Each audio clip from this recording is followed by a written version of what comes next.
ओम विश्वानिदेव सवितर्दुर्तान् परासु यद्भद्रं तन्नयासु।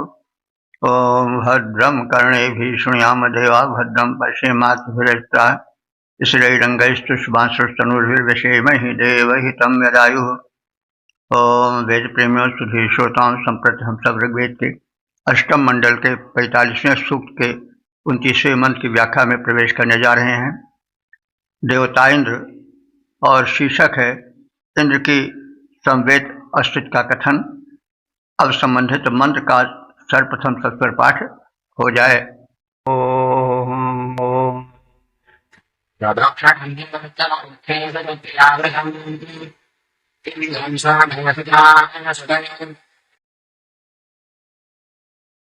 इस 29वें मंत्र में सोम यज्ञ के अवसर पर परस्पर मिलकर संवेद स्वरों में स्तुति करने की सलाह दी गई है।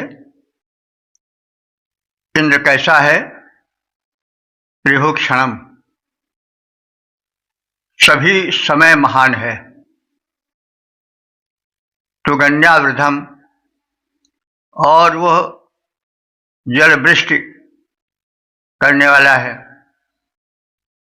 इस महान का और उपकारी इंद्र का सुते सोमे, सोम यज्ञ में वर्तवे, उसको वर्ण करने के लिए, उसकी कृपा पाने के लिए सचा माने एक साथ मिल करके संवेद स्वरों में उक्थेषु स्तोत्रों के द्वारा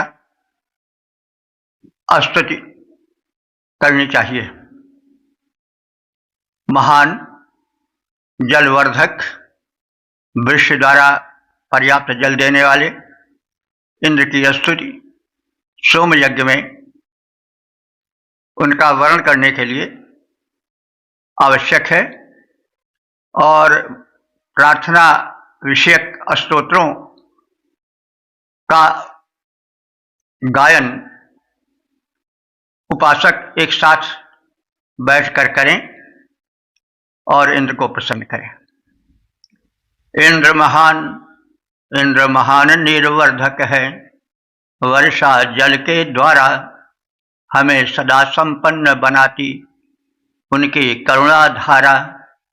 स्तोत्रों के द्वारा हम सब सोम यज्ञ में मिलकर स्तुति करते इंद्रदेव की भक्ति भावना भरकर। ओम 8, 45, 30 देवता इंद्र, शीर्षक इंद्र के उपकार। अब संबंधित मंत्र का सर्वप्रथम सस्वर पाठ हो जाए। ओम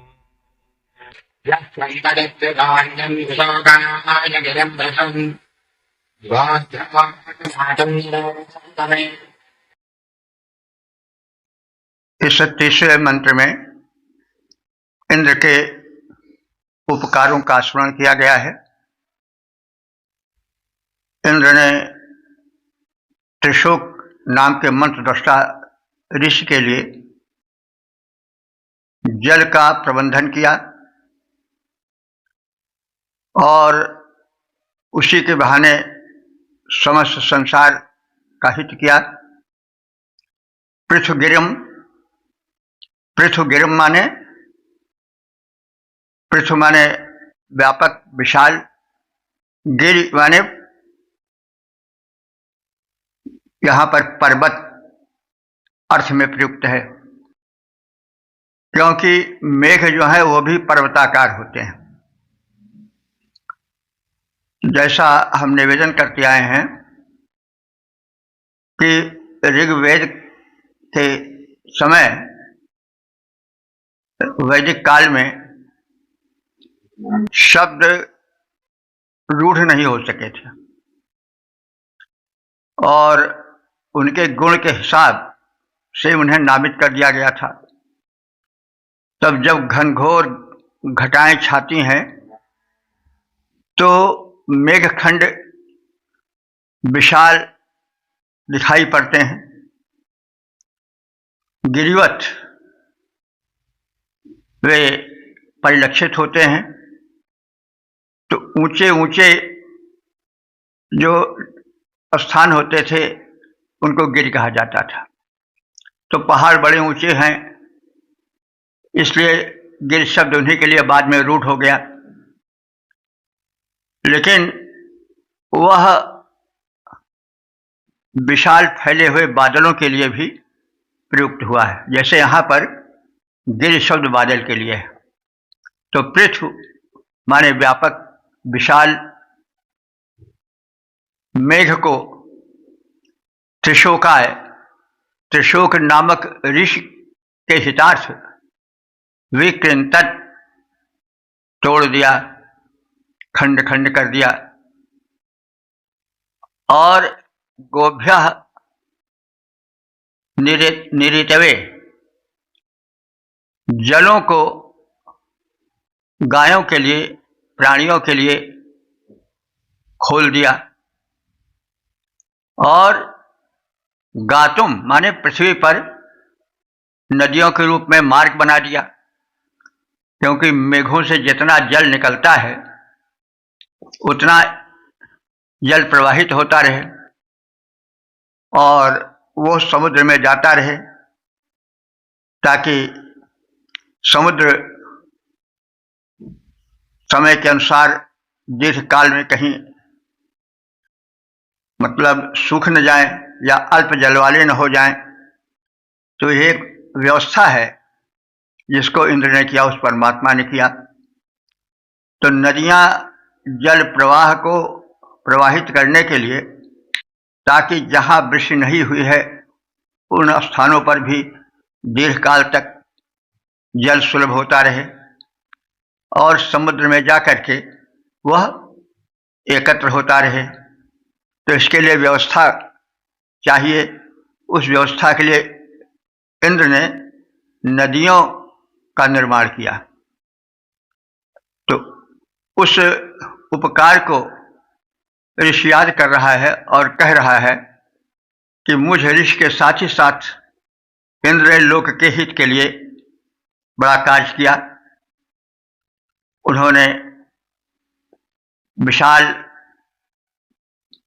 जल बरसाने के लिए विशाल मेघों का सृजन किया, जो गिरिवत प्रतीत होते थे।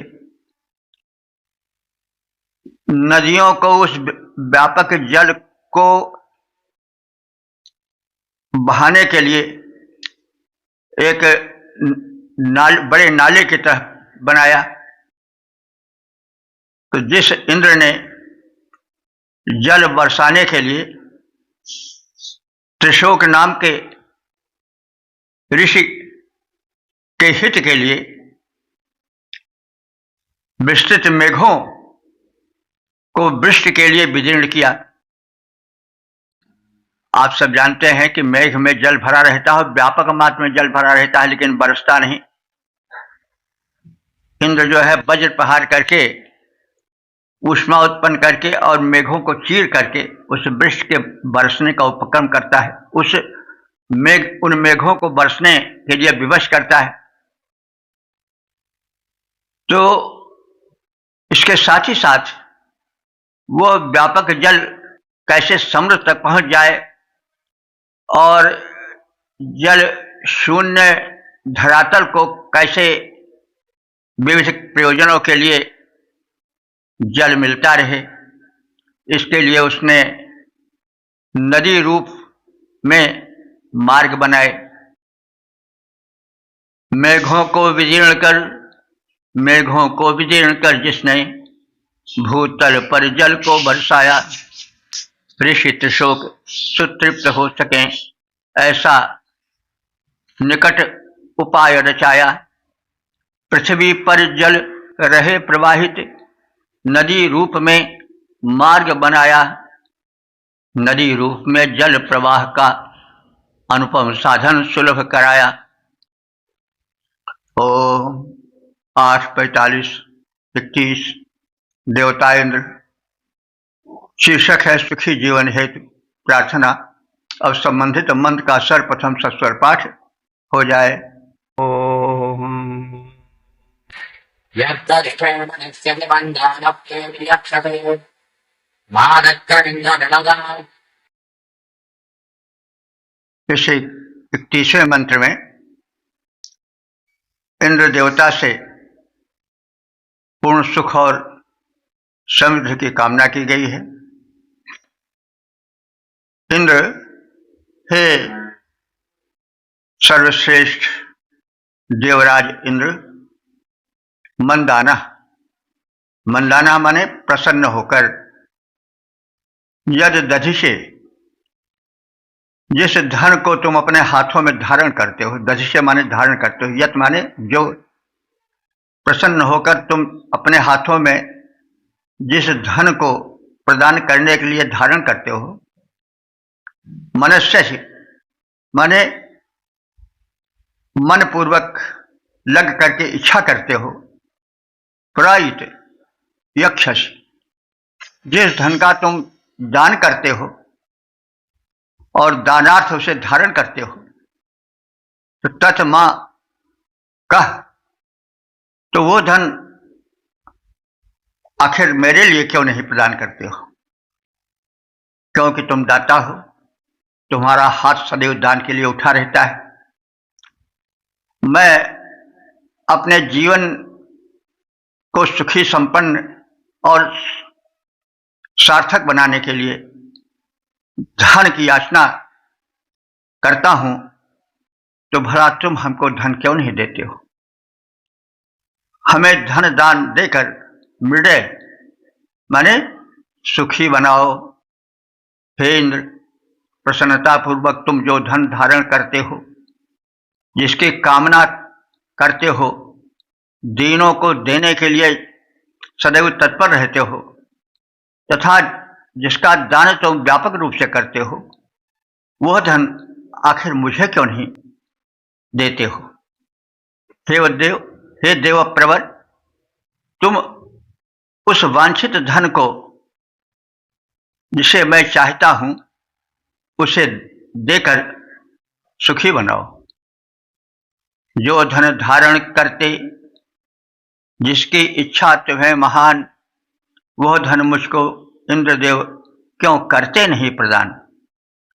तुमसे विनती भूरिशः सुनो इंद्र भगवान, सुख समृद्धि को भली विधि दे दो दया निधान। तो धन के विविध अर्थ हैं, स्वास्थ्य धन और विद्या धन, बुद्धि धन, चरित्र धन, और इस तरह के जो धन धन्य कर दे वही सब धन है। धन का अर्थ केवल मुद्रा से ही नहीं लेना चाहिए। इंद्र देवता ही समग्र संसार को अनुदान देते हैं, विविध प्रकार के धनों से धन्य करते हैं। इस को देख करके जो ऋषि है, जो भक्त है, वो प्रार्थना करता है कि मैं कहीं अछूता न रह जाऊं, कहीं वंचित न रह जाऊं। हे भगवान, तुम धन्य कर देने वाले धन को मुझे भी प्रदान करो। ओ 8:45-32 देवता इंद्र शीर्षक कृपा प्राप्ति की आकांक्षा। अब संबंधित मंत्र का सर्वप्रथम सस्वर पाठ हो जाए।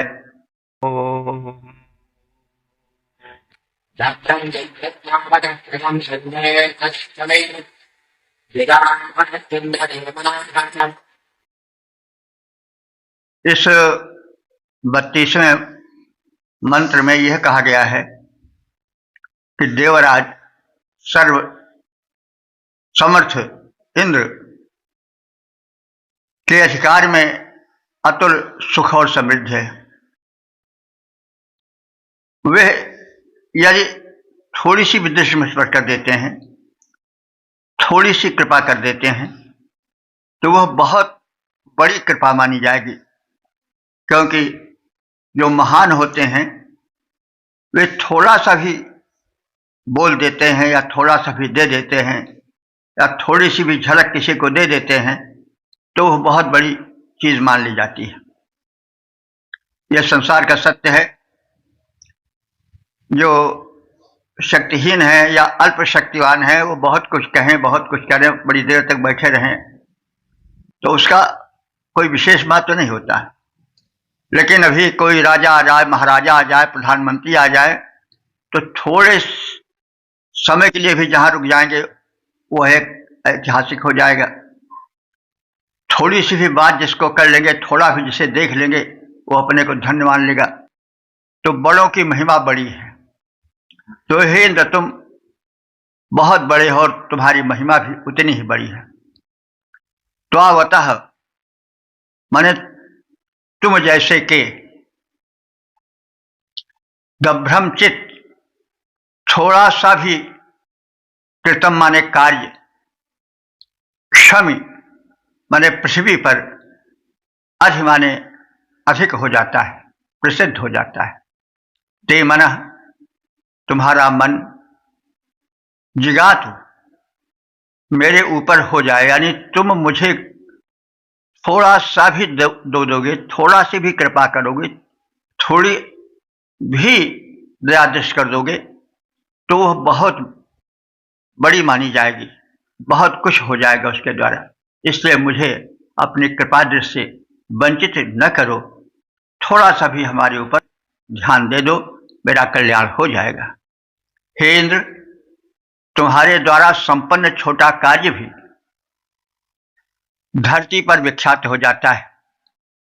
अब तुम्हारी कृपा मुझ पर यदि थोड़ी सी भी हो जाती है तो मैं बड़ा बन जाऊंगा, सुखी और समृद्ध बन जाऊंगा।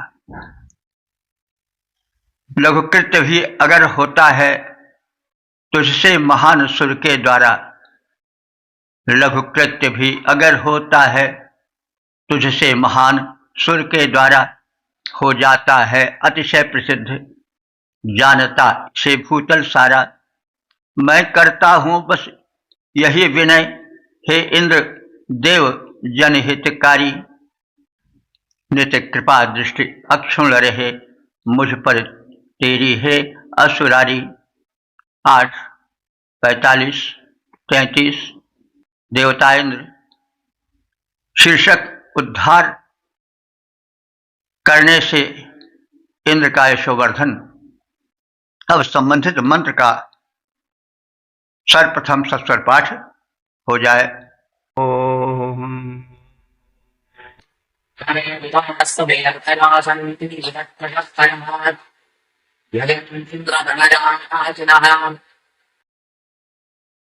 इस 33वें मंत्र में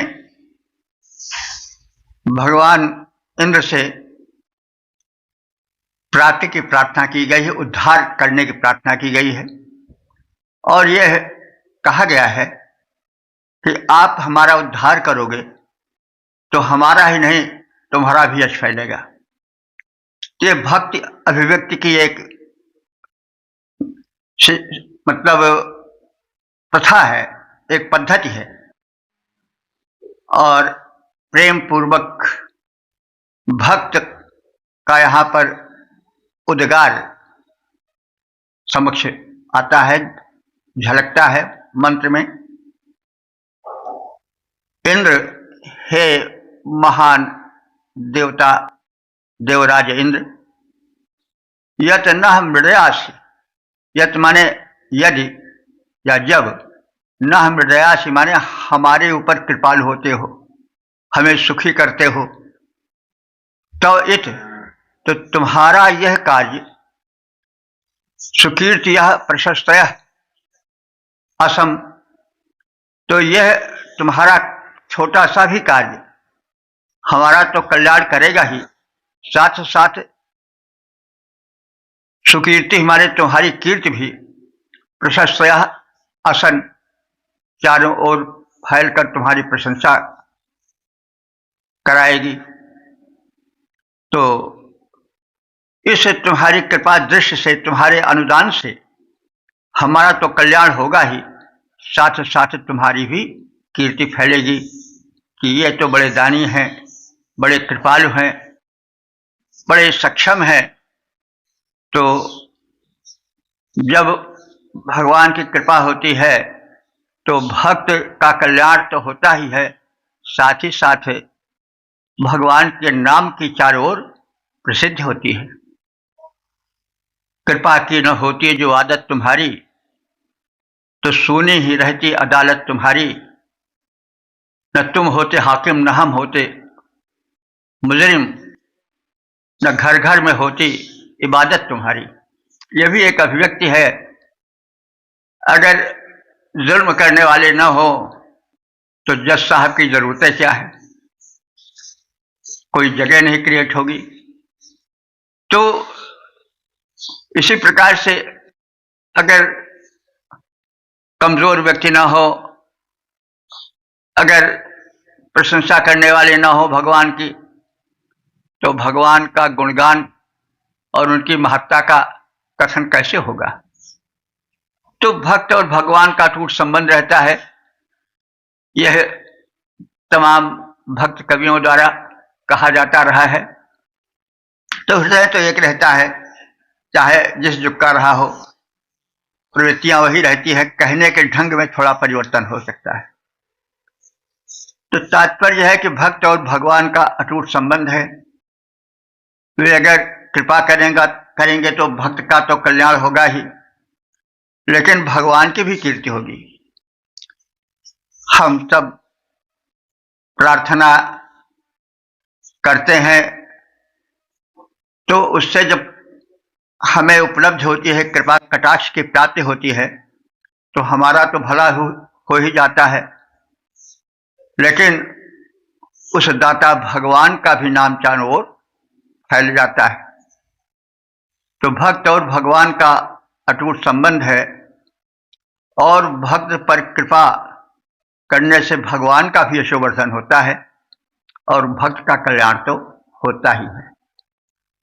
हे इंद्र, जब हमें तुम सुखी बनाते हो, धन धान्य देते हो, तब तुम्हारे इस उत्तम कार्य से तुम्हारी कीर्ति का विस्तार तो होता ही है और प्रशंसा होती है, तुम्हारा कल्याण होता है और तुम्हारी प्रशंसा होती है। तुम्हारे विरुद्ध का चारों ओर गुणगान होता है। देखो भगवत कृपा कैसी है। तो हमारा और तुम्हारा भिन्न भिन्न रूपों में व्यापक संबंध है। मैं तुम्हारी कृपा कटाक्ष की कामना करता हूं। हे देव, कष्ट से कर विमुक्त जब हमको सुखी बनाते हो, हे देव, कष्ट से कर विमुक्त जब हमको सुखी बनाते हो, तेरी भी होती है प्रशस्ति, अपना ही यश फैलाते हो। 8, 45, 34 देवता इंद्र शीर्षक सुरक्षार्थ प्रार्थना।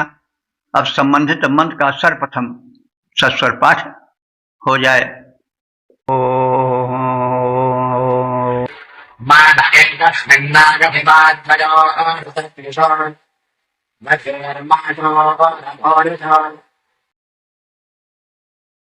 इस 34वें मंत्र में क्षमाशील इंद्र की महत्ता और उनकी प्रभुता का कथन हुआ है। शूर, हे शूरवीर इंद्रदेव, हमसे पाप होते ही रहते हैं, जान अनजान में त्रुटियां होती रहती हैं। तुमसे प्रार्थना है कि एकस्मिन आगस्ट एक पाप हमसे हो जाए तो भी क्षमा करो। न मां वधी, न हमारे हम सबको मत मारो। तो तुम क्षमाशील हो, पाप हम से हो ही जाते हैं क्योंकि हम मानव हैं। टू एयर इज ह्यूमन, अंग्रेजी में भी कहा गया है कि मनुष्य से गलतियां होती ही रहती हैं। तो तुम महान हो, हमारी त्रुटियों पर अगर एक त्रुटि हो जाती है तो भी मुझे दंड देना, मुझे दंड न देना, मेरा वध न करना। द्वयोः उत त्रिषुमा, हमसे यदि 2 या 3 त्रुटियां हो जाती हैं तो भी हमें क्षमा करना। भूरिषुमा, और भूरि माने बहुत से, यदि अपराध हो जाए तो भी क्षमा ही करना, क्योंकि तुम महान हो, क्षमाशील हो।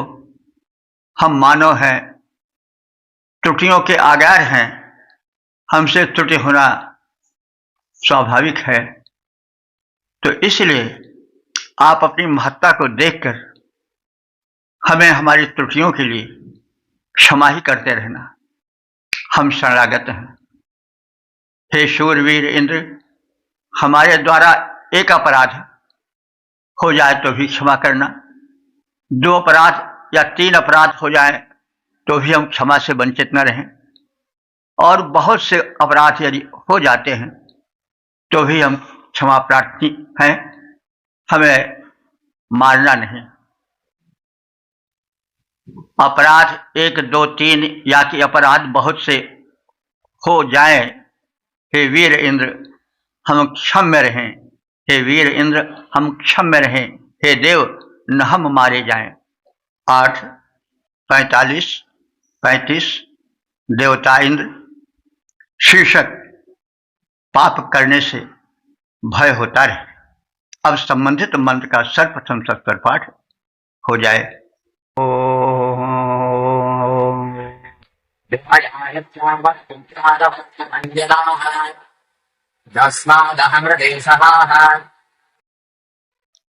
इस 35वें मंत्र में यह कथित है कि इंद्र भगवान पापियों को दंड देते हैं, इसलिए दुष्कर्मों से सदैव दूर रहना चाहिए। तो इस 35वें मंत्र में 34वें मंत्र का बड़ा संबंध दिखाई पड़ता है। 34वें मंत्र में इसके पहले कहा गया है कि हमसे 1 पाप हो, 2 हो, 3 हो या अगणित पाप हो जाए तो भी आप क्षमा करो। तो इससे कहीं कोई ये ना समझ ले कि बस क्षमा मांग लेने से काम चल जाएगा और फिर पाप करते रहो। इसलिए ऋषि ने कहा कि हम पाप करने से बचें, क्योंकि इंद्र भगवान क्षमा नहीं करते हैं वरन दंड देते हैं, क्योंकि पापियों को दंड देना न्यायकर्ता का प्रथम कर्तव्य है। और जो पाप कर्मी हैं या मनुष्य हैं, भले उनसे पाप होते रहते हैं, लेकिन पाप पर कमर नहीं कसना चाहिए, नहीं तो वह जो न्याय करता है उसकी न्याय व्यवस्था में कभी कमी नहीं हो सकती। पापी को यदि दंड ना मिला, अपराधी को यदि दंड ना मिला तो अपराध बढ़ता ही जाएगा। दंड व्यवस्था जहां पर बहुत रहती है सशक्त, वहां पर अपराध बहुत कम होते हैं, क्योंकि मानव स्वभाव ऐसा है कि वो ढलान की ओर विशेष जाता है। जैसे जल ढलान की ओर बढ़ता है, वैसे मानव का मन बुराइयों की ओर विशेष रूप से बढ़ता है। दंड ही उसे रोकता है कि भाई पकड़े जाओगे, थाने में जाओगे तो कुटाई होगी, इसलिए ऐसा काम न करो, और आगे जाओगे फांसी हो जाएगी। तो कहने की यह मतलब है कि कोई यह न समझ ले कि भगवान दयालु है और कहा जा रहा है कि कितने भी पाप हो जाए आप क्षमा करो।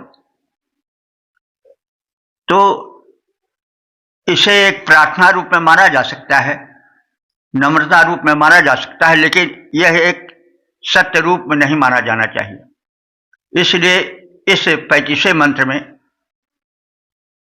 यह बात स्पष्ट की गई है कि जो न्यायी है, सबसे बड़ा न्यायी तो परमात्मा है, तो उसके न्याय व्यवस्था में क्षमा का कोई स्थान नहीं है।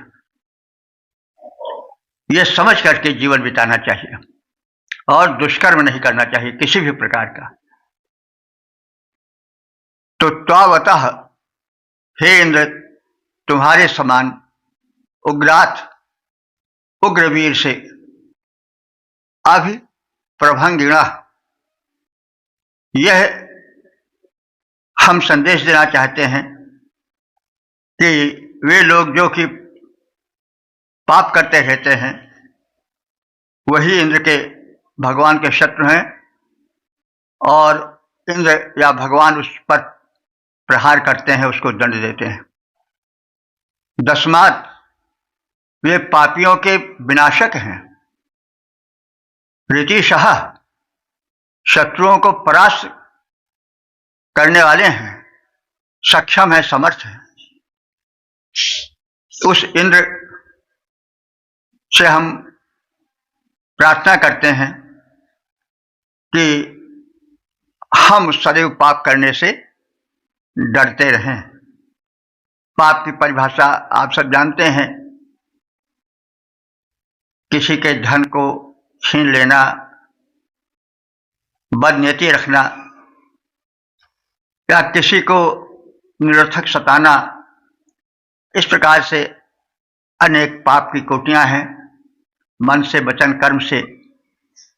तो यह समझ करके कि भगवान तो माफ कर देंगे, प्रार्थना कर लेंगे, हनुमान चालीसा पढ़ लेंगे, काम बन जाएगा, तो नहीं। सावधान रहो कि वह जो परमात्मा है वह न्यायी है। यदि न्यायकर्ता दंड न दे अपराध के हिसाब से, तो वह न्याय का दोष माना जाएगा, प्रेजुडिस होना माना जाएगा। कोई कत्ल कर दे और फिर जज उसको क्षमा कर दे, तो यह उसके चरित्र में दोष माना जाएगा। इसलिए इस मंत्र में प्रार्थना की गई है कि तुम समर्थ हो, सक्षम हो, पापियों के विनाशक हो, शत्रुओं को परास्त करने में सक्षम हो।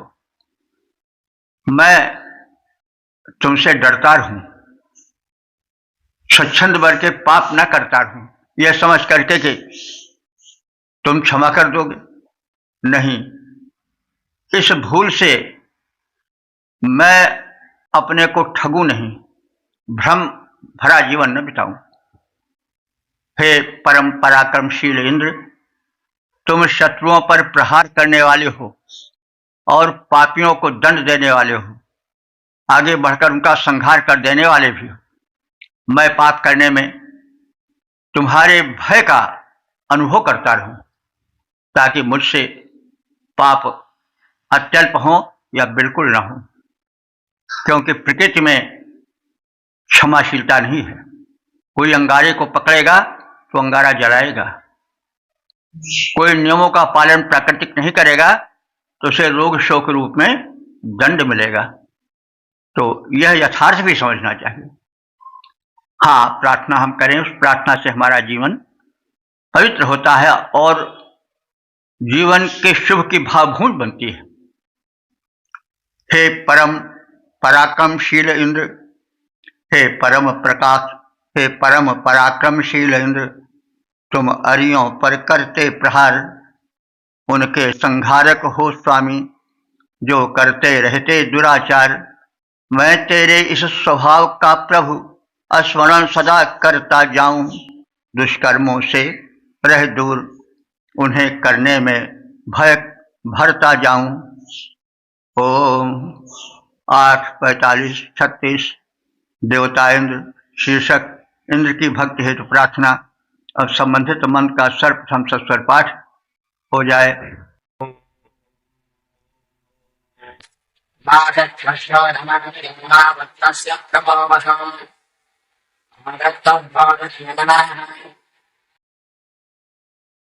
इस 36वें मंत्र में परमात्मा से इंद्र से यह प्रार्थना की गई है कि मुझे धन की चाह नहीं है, मुझे पुत्र धन दे, मुझे मित्र धन दे,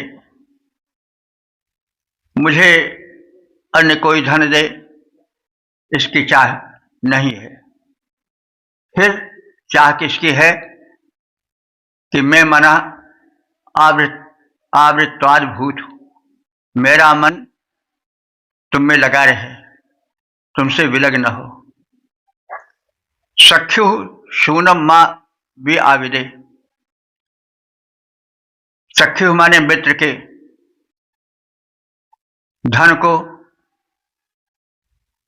और पुत्रस्थ पुत्र के धन को मैं नहीं मांगता हूं। शूनम मां वी आविदे, उनका धन भी मुझे पाने की कामना नहीं है। फिर कामना क्या है? ते मनः आवृत्तद भूत,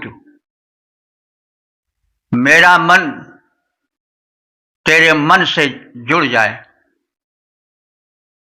अर्थात मैं तुम में लगा रहूं, तुम्हारी भक्ति में, तुम्हारे स्वरूप चिंतन में सदैव संलग्न रहूं। तो मेरा मन ना पुत्र परिवार के धन में चिपके, ना अन्य किसी धन के जो दूसरे से मिलने की अवस्था रहती है, मिलने की कामना रहती है, उससे भी मैं न जुड़ूं। मैं जुड़ूं तो तुमसे जुड़ूं और मेरा मन तेरा मन हो जाए, तो अद्वैत भावना हो जाए। यह कांक्षा है। और हे परम वैभव संपन्न इंद्र, मुझे मित्र अथवा पुत्र का धन मिले ऐसी कोई कामना नहीं, इसकी इच्छा मैं नहीं करता हूं। मैं चाहता हूं कि मेरा मन सदा तुम में रमा करे। तो इस प्रकार से तमाम भक्तों की अभिव्यक्तियां भी हैं। तुलसीदास जी ने कहा है, जहां न सुजस सुमति संपत्ति कछु, रिधि सिद्धि विपुल बड़ाई, हेतु रहित अनुराग राम पद, बढ़े अनुदिन अधिकाई। जहां न सुजस सुमति संपत्ति कछु, रिधि सिद्धि विपुल बड़ाई, हेतु रहित अनुराग राम पद, बढ़े अनुदिन अधिकाई। धर्म न अर्थ न काम रुचि, पद न चहो निर्वाण, जन्म जन्म रति राम पद, यह वरदान न आन। तो हृदय तो ऐसा ही रहता है, भाव वैसे ही रहते हैं, अभिव्यक्ति के साधन भाषा जन्य भिन्नता आ जाए। तो यह वेद की समर्पण की भावना, भक्त से भरी भावना बाद में भी भक्त कवियों द्वारा, आराधकों और उपासना द्वारा व्यक्त हुई है। तो इस प्रकार से हम देखते हैं कि वेद में समर्पण की भावना, आराध्य से मिलजुल कर आराध्य रूप में हो जाने की कामना वेदों में भी प्रबल रूप में है। तो यह चाह नहीं धन मित्र पुत्र का, पा करके मैं सुख पाऊं। यह चाह नहीं धन मित्र पुत्र का, पा करके मैं सुख पाऊं। मन मेरा तुझ में लगा रहे, प्रभुवर मैं तेरा बन जाऊं। मन मेरा तुझ में लगा रहे, प्रभुवर मैं तेरा बन जाऊं। ओम 8:45-37 देवता इंद्र शीर्षक इंद्र पुण्यात्माओं का मित्र है। अब संबंधित मंत्र का सर्वप्रथम सस्वर पाठ हो जाए। ओम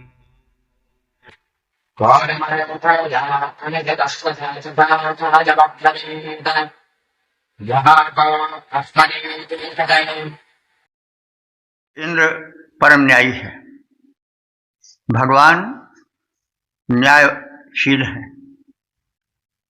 उनसे वे ही भागते हैं जो कुटिल मन वाले हैं, जो सत्कर्मी रहते हैं, वे उनसे जुड़ते हैं।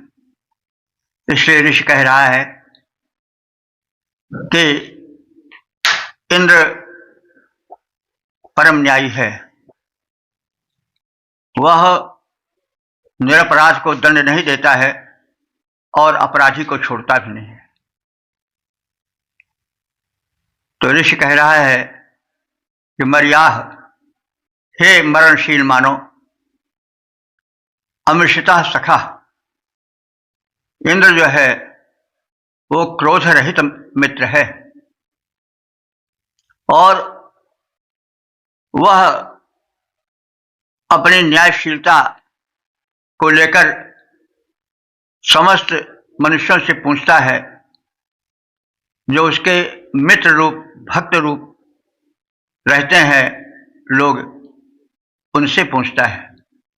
सखायाम अब्रवीत, इंद्र अपने मित्र रूप भक्तों से पूछता है कि कह नु जहा, यह बताओ, भले भले रूप से बताओ कि हमने किस निरपराध को मारा है।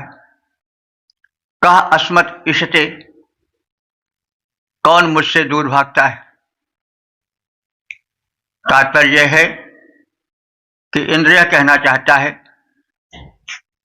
कि मैंने किसी निरपराध को दंडित नहीं किया है और मुझसे वही दूर भागता है जो पापी होता है।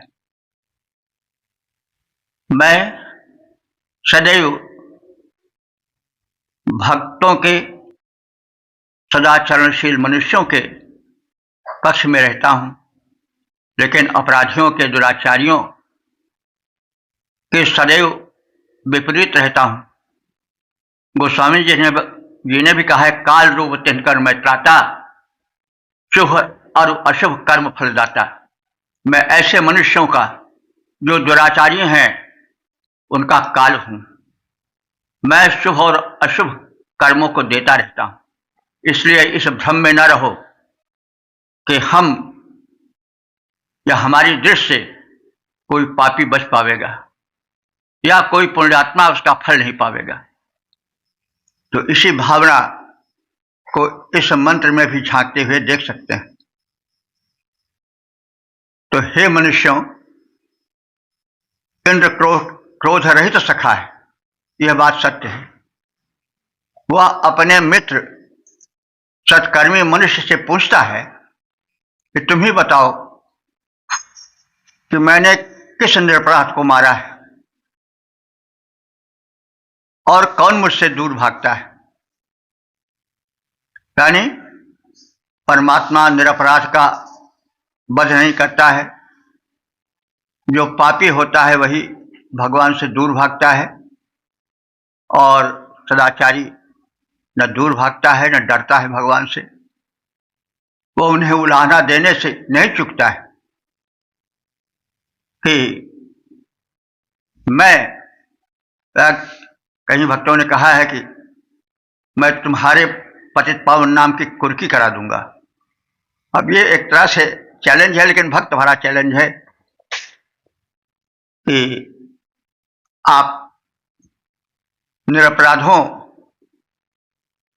के तो सखा हो ही, लेकिन तुम्हारा नाम पतित पावन है, तो मैं पतित भले हूं, लेकिन तुम्हें अपने नाम के अनुसार हमें तारना ही होगा। तो यह तो एक भक्त भरा उलाहना है और ऐसी उलाहना भक्त ही दे सकता है, पापी नहीं दे सकता है।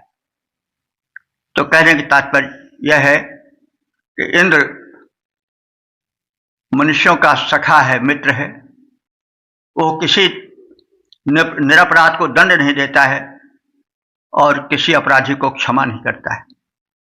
यह वेद की भावना है। इसलिए भ्रम भरा जीवन छोड़ देना चाहिए।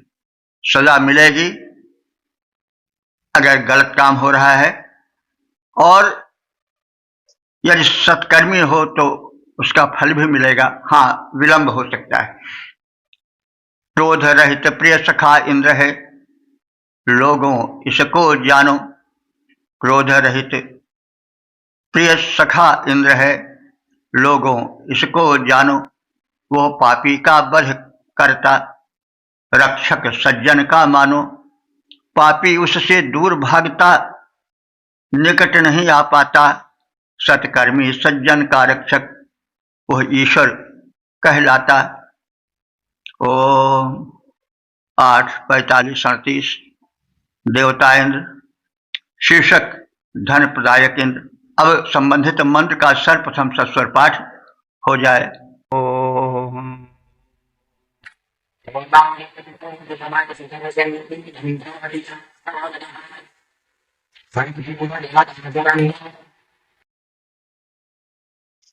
इस 38वें मंत्र में इंद्र की दानशीलता का कथन है।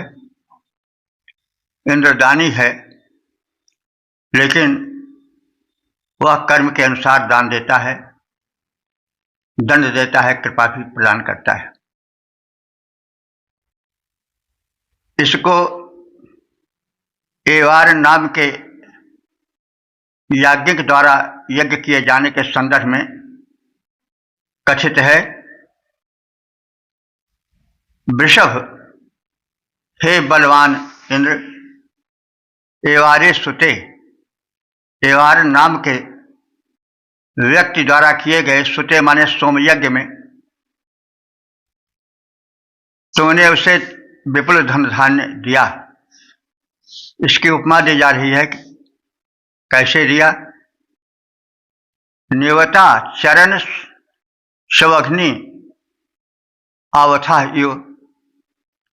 निवता माने उपत्यका, पर्वत की तलहटी में जैसे शवघ्नि माने शिकारी, आवधा यो परिश्रम करने पर बहुत सा शिकार पा जाता है। इसका मतलब हुआ कि घाटियों में अधिक जीव जंतु रहते हैं और वहां जब कोई शवघ्नि माने कोई शिकारी जाता है तो उससे काफी शिकार मिल जाता है।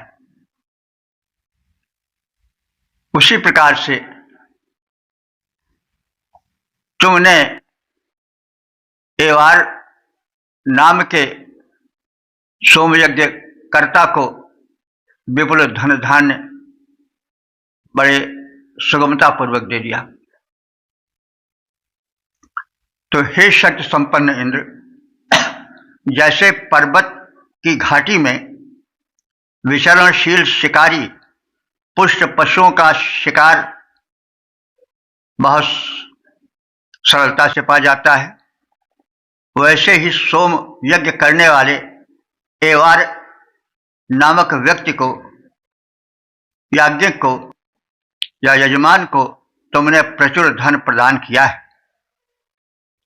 इससे यज्ञ करने वाले, सत्कर्म करने वाले सरलता से बहुत कुछ धन धान्य उस परमात्मा से पा सकते हैं।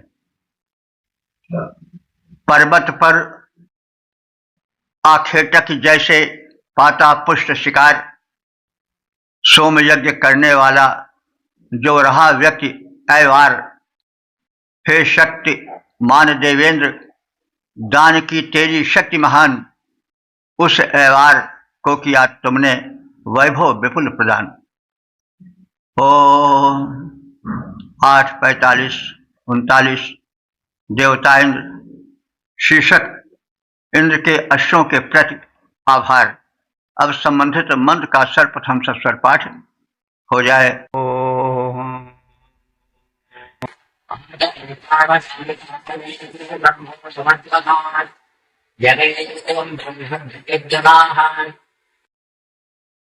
इस 39वें मंत्र में इंद्र के दानशीलता के संदर्भ में यज्ञ में शीघ्र आने और यजमान और याज्ञिक गणों को धन धान्य प्रदान करने का कथन है। और इंद्र अपने वाहन घोड़ों से शीघ्रतापूर्वक पहुंचते हैं।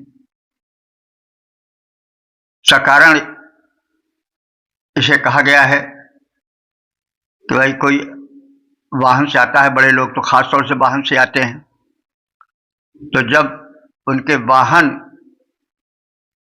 उत्तम रहेंगे तब वो जल्दी पहुंचेंगे।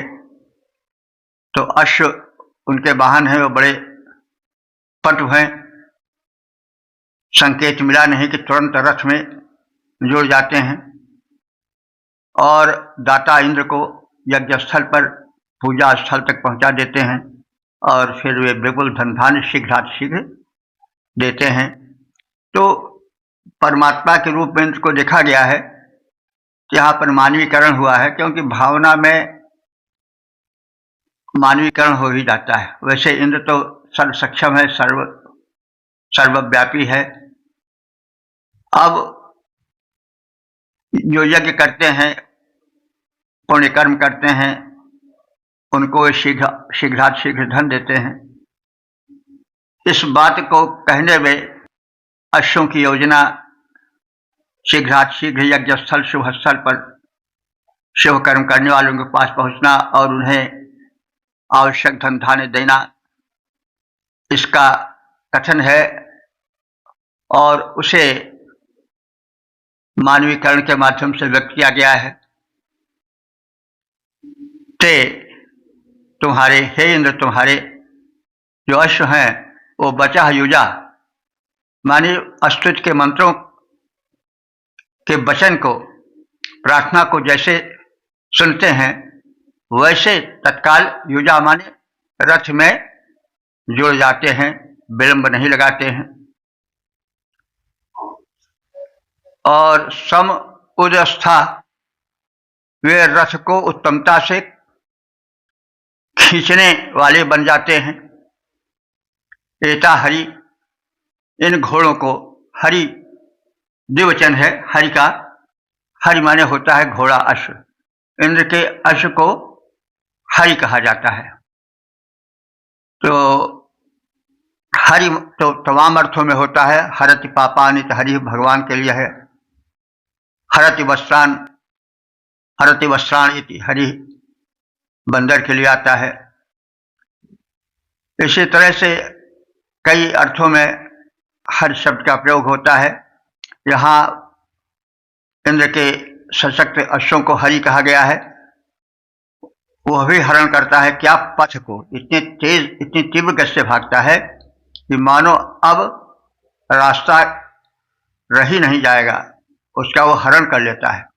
हरति अध्वानम इति हरि, उसकी तीव्र गति इतनी होती है कि समझ पड़ता है कि कहीं रास्ता बच नहीं पाएगा, पूरा पृथ्वी को नाप लेगा वो क्षण भर में। तो उसकी गतिशीलता के कारण उसको हरि कहा जाता है। हरि तो द्विवचन है। एता हरि, ये तुम्हारे दो घोड़े जो हैं वो आग गृभणे हमारे द्वारा बुलाए जाते हैं। यत माने जब, इम तुम इस यज्ञभूमि पर आ जाओगे तो हमारे कांक्षित धन को शीघ्र अतिशीघ्र दोगे। ब्रह्मभ्या इत ददः, और यह धन ब्रह्मभ्या माने जो ब्रह्मज्ञानी हैं, ब्रह्मविद हैं, उनको तुम दो। तो यह नहीं कि जो हो अरु गैरु पापी चोर चांडाल उसको धन दो, नहीं, जो ब्रह्मज्ञानी हैं, जो ब्रह्मनिष्ठ हैं, ऐसे लोगों को शीघ्र आकर के धन दो। सदैव दान में सुपात्रता देखी जाती है। यदि सुपात्रता नहीं रहेगी, कामी, क्रोधी, लोभी, दुराचारी वेश बना करके धन चाहने वाले होंगे तो फिर दान वो लांछित होगा। तो इसी अर्थ में देखना चाहिए, इसी भूमिका में मंत्र को समझना चाहिए।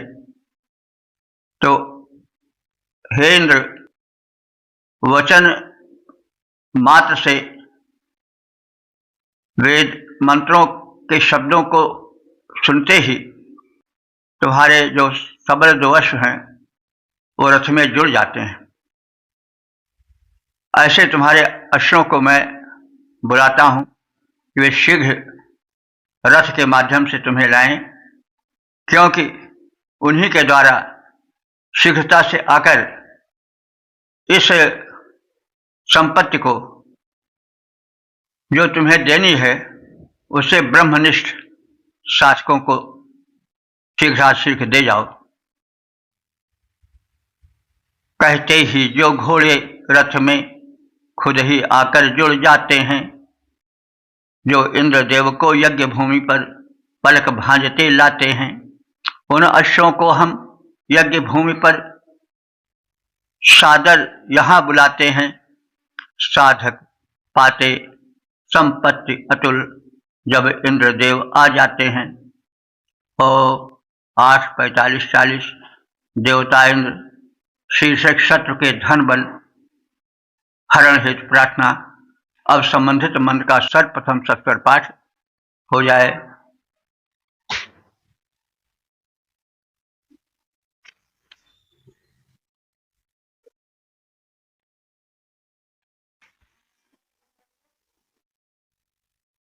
ओम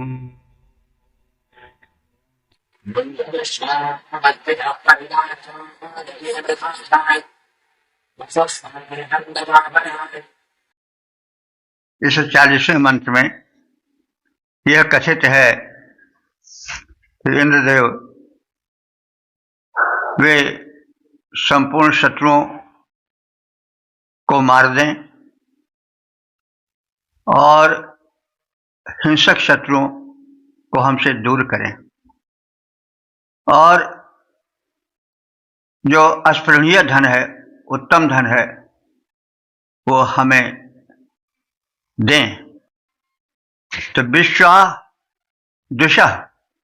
विश्व हमारे संपूर्ण दिशा हमारे द्वेषी शत्रुओं को अपभिन्ध हे इंद्र तुम मार डालो। बाधा मृधा परिजय, और बाधा हमारे बाधक, मृधा हमारे हिंसक शत्रुओं को भी, परिजय माने उनको पराजित करके मार डालो, दूर करो। तत् अस्फारहम बस आभर, और उनके अस्फारहम माने अस्पृहणीय बहुमूल्यवान बस माने ऐश्वर्यों को, धन को, आभर माने हमें भरपूर दो। तो इन सब वाक्यों से प्रकट होता है कि ऋग्वेद का युग संघर्षों का युग था। कुछ लोग धन अपने बल के कारण छीन करके एकत्र किए थे, तो इस स्थिति में भगवान से बल मांगा गया कि जबरदस्ती धन छीन कर एकत्र किए हुए दुष्टों के, शत्रुओं के धन को हमें प्रदान करो और शत्रुओं का विनाश कर दो। तो प्रत्येक मंत्र में, प्रत्येक काव्य में उस युग का प्रारूप भी झलकता है। तो हे इंद्र, हमारे सारे शत्रुओं को मार डालो, हिंसक शत्रुओं को हमसे दूर कर दो, तथा उनके ऐश्वर्य को हमारे पास लाओ और हमें प्रदान करो। हे इंद्र देवता, शत्रु हमारे सारे मार भगाओ, दूर करो हिंसक दल दूषित, उनका सत्व मिटाओ। नहीं योग्य जो ऐश्वर्यों के, उसे छीन कर लाओ, यानी जो ऐश्वर्य पाने के योग्य नहीं है, नहीं योग्य जो ऐश्वर्यों के, उसे छीन कर लाओ। दुष्टों के बदले सज्जन को धन संपन्न बनाओ।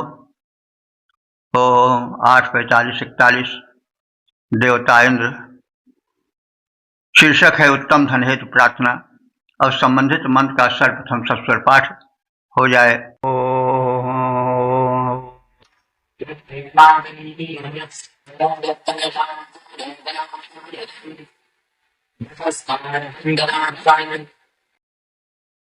इस 41वें मंत्र में यह प्रार्थना है कि इंद्र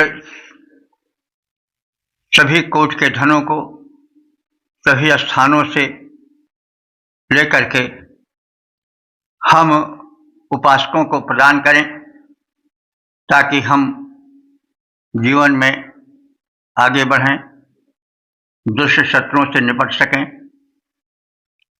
यह वैदिक युग केवल ध्यान का युग नहीं था, वरन युद्धों का युग था। मंत्रों से पता चलता है। और जब इमरजेंसी पीरियड होता है, आपातकाल होता है, तो उस समय धन की परम आवश्यकता होती है।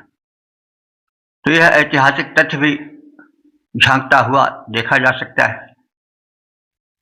तो इंद्र, हे सर्वशक्तिमान परमात्मा रूप इंद्र देवता, यत बीडो यत धनम बीडो, जो धन दुर्गम स्थान पर रखा हुआ है, बीडो दुर्गम स्थान पर रखा हुआ है, और स्थिरम, जो धन स्थिर भूमि में यानी गड़ा हुआ रखा हुआ है, यत स्पर्शाय पराभूतम, यत स्पर्शा पराभूतम, जो धन दो धन वहां पर है जहां पर कोई उसको छू न सके, यानी बहुत सुरक्षित रखा हुआ है, दुर्गम स्थान में रखा हुआ है। तत् स्पृहम वसु आभर, उस अस्पृहणीय मन चाहे धन को, वसु माने धन, हम सब उपासकों को आभर माने भरपूर ला करके प्रदान करो।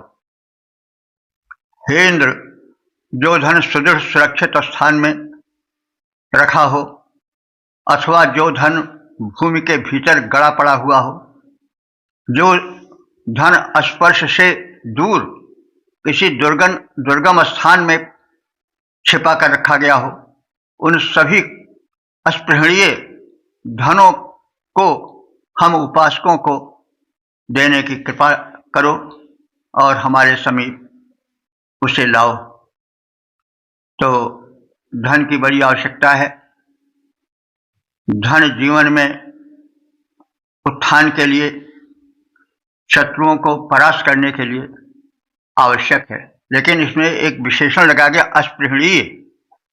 वह धन अस्पृहणीय हो, चाहने योग्य हो, छल कपट धूर्तता खून कतल के द्वारा न प्राप्त किया गया हो। ऐसे अस्पृहणीय धन को प्राप्त करने की प्रार्थना सर्वशक्तिमान परमात्मा इंद्र से की गई है।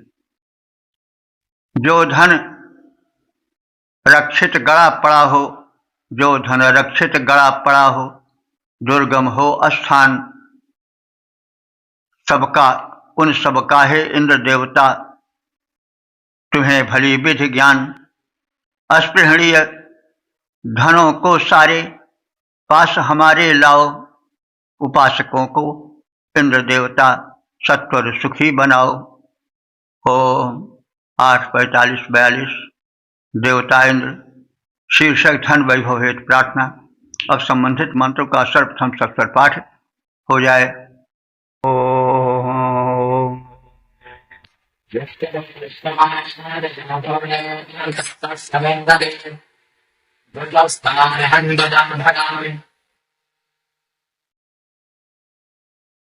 इस 42वें मंत्र में, जो इस सूक्त का समापन वाला मंत्र है, उसमें परमात्मा रूप इंद्र से प्रार्थना की गई है कि वे अस्पृहणीय माने अपनाने योग्य समस्त धनों को हम उपासकों को प्रदान करें। ते, हे इंद्र, ते माने तुम्हारे द्वारा दत्त से प्रदान किए गए यश भूरे, जिस प्रचुर धन को विश्व मानुषा वेदत, विश्व माने सभी, संपूर्ण, मानुषा माने मनुष्य, वेदत माने जानता है या जानते हैं, तत्स्पृहम बस आभर, उस अस्पृहणीय चाहे जाने योग्य धन को लेकर हमें प्रदान करो। हे इंद्र, तुम्हारे द्वारा दिए गए जिस प्रचुर धन को सभी मनुष्य जानते हैं, उस अस्पृहणीय वैभव को हमें प्रदान करो।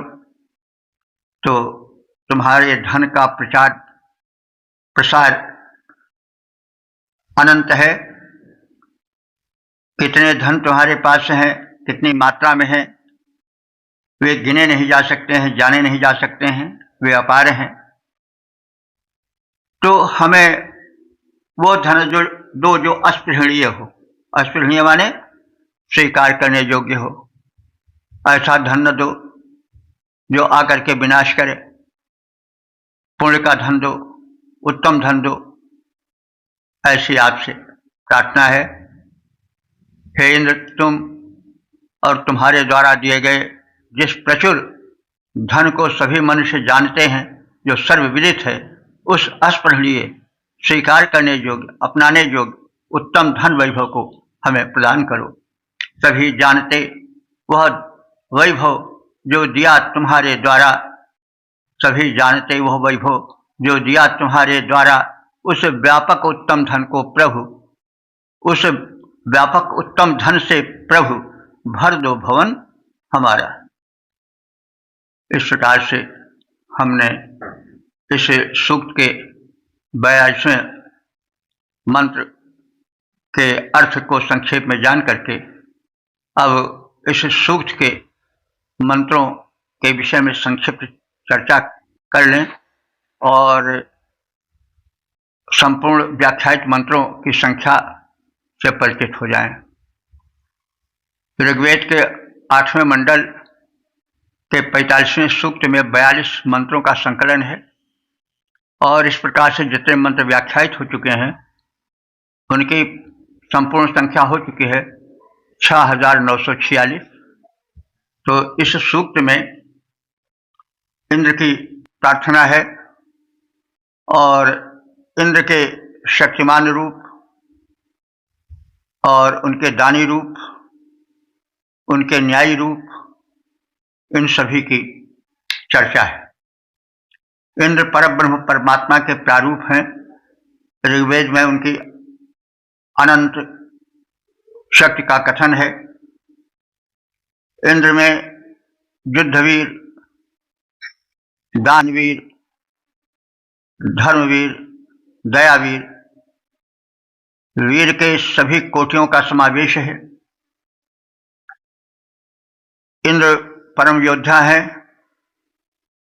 उनके वज्र प्रहार से कोई रक्षा नहीं पा सकता है, यानी जिस पर वो प्रहार करते हैं, जिस पर क्रुद्ध होते हैं, उसका विनाश निश्चित है। लेकिन उनका क्रोध अकारण नहीं होता है, वह दारुण दुष्टों पर होता है। तो इस सूक्त में उनके युद्धवीर रूप का भी चित्रण है और दानवीर रूप का भी चित्रण है। उनसे सभी चराचर जीव पोषण पाते हैं और निःशुल्क पोषण पाते हैं। अपने अनुदानों के लिए वे कुछ नहीं चाहते हैं, वे केवल सदाचरण चाहते हैं कि हे मनुष्यों, तुम आचरण करो, हमें तुम्हें किसी वस्तु को देने में परहेज नहीं है, हम देंगे ही, लेकिन तुम केवल भक्ति भाव से जीवन में, शुभ संकल्पों से जीवन में रहने का वचन दो। और इस सूक्त में इंद्र के युद्धवीर से बढ़कर उनके भक्तों में सदाचार प्रधान जीवन की प्रार्थना है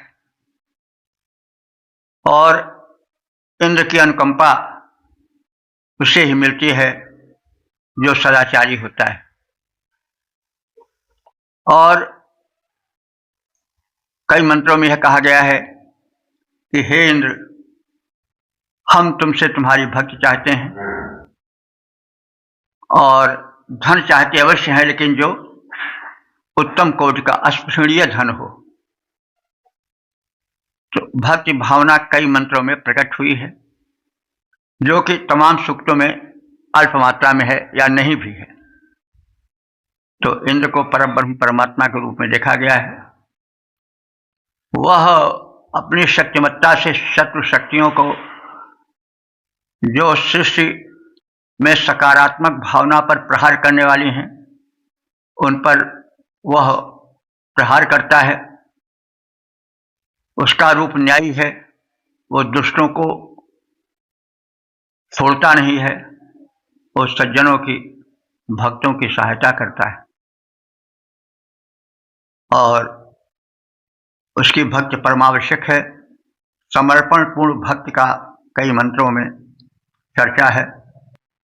मानवता से संबंधित गुणों की व्याख्या है और वेद जीवन के प्रत्येक छोर का स्पर्श करते हैं। परमात्मा के विविध रूपों का वर्णन किया गया है। मनुष्य विविध धनों को प्राप्त करे,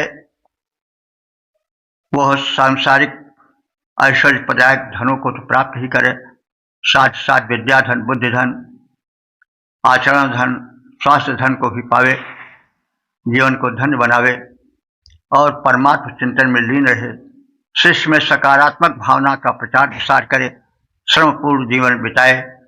यह वेदों की प्रधान शिक्षा है और इस शिक्षा को हम अपने आचरण में उतारें तो जीवन धन्य हो जाएगा, संपन्न हो जाएगा। साथ ही साथ ऐसे दिव्य भावों को, ऐसे मानवता के शिक्षक भावों को हम प्रचारित और प्रसारित करें, वेदों की महत्ता को बतावें और यह समझावें कि वेद ही एकमात्र ऐसा साधन है जिससे मानव मात्र का कल्याण संभव है। यह मानव के भेद को मिटाता है और इसके जो देवता हैं वो सर्वव्यापी हैं। हिंदू, मुसलमान, सिख, ईसाई का इसमें कोई भेद नहीं। वो सबको अपने अपने अनुदान निःशुल्क प्रदान करते हैं, चाहे सूर्य हो, चाहे वायु हो, पृथ्वी हो, आकाश हो, ये सब देवता हैं। इसलिए ऐसा ही धर्म चाहिए जो कि सबका समान रूप से कल्याण करता हो, जो कहीं किसी मंदिर, मस्जिद, गुरुद्वारे के घेरे में बंद ना हो, जो मुक्त हर्ष से अपने अनुदान लुटाता हो। इस प्रकार से वो धर्म सर्वव्यापी धर्म है, अखंड धर्म है, अनंत धर्म है, जिसमें संकुचन नहीं है, जिसमें क्षेत्रीयता नहीं है। तो यह वेद धर्म सर्वोपरि धर्म है। भाषा के काठिन्य के कारण और कुछ कारणों के कारण हम वेद को स्वस्य पाठ तक ही सीमित रखे हैं। उसके भीतर जो गड़ा हुआ खजाना है उससे दूर रहने को विवश हैं। तो इस व्यवस्था को हम सब दूर कर रहे हैं और प्रभु की प्रेरणा से यह अनुपम धार्मिक मानव मात्र के कल्याणकर्ता वेद के अमूल्य मंत्रों की व्याख्या करने की चेष्टा कर रहे हैं और सुधी जनों से प्रार्थना कर रहे हैं वे वेद मंत्रों के रहस्य को जानें, उसका प्रचार प्रसार करें, अपने जीवन को धन्य बनावें और समाज का, राष्ट्र का, अंत में विश्व का कल्याण करें। वेद हमारी इस भारत भूमि की उपज हैं, इसलिए हम सबका परम कर्तव्य है कि वेद के प्रचार प्रसार में अपने जीवन को लगाएं, आत्म कल्याण करें और परमात्मा चिंतन में जीवन लगाएं। इस संसार में अपने जीवन को सुखी बनाएं और दूसरों को सुख का रास्ता दिखाएं। और इस प्रकार से प्रार्थना सहित हम अपनी वाणी को विराम देते हैं। ओम सर्वे भवन्तु सुखिनः, सर्वे सन्तु निरामयाः, सर्वे भद्राणि पश्यन्तु, मा कश्चित् दुःख भाग् भवेत्। ओम।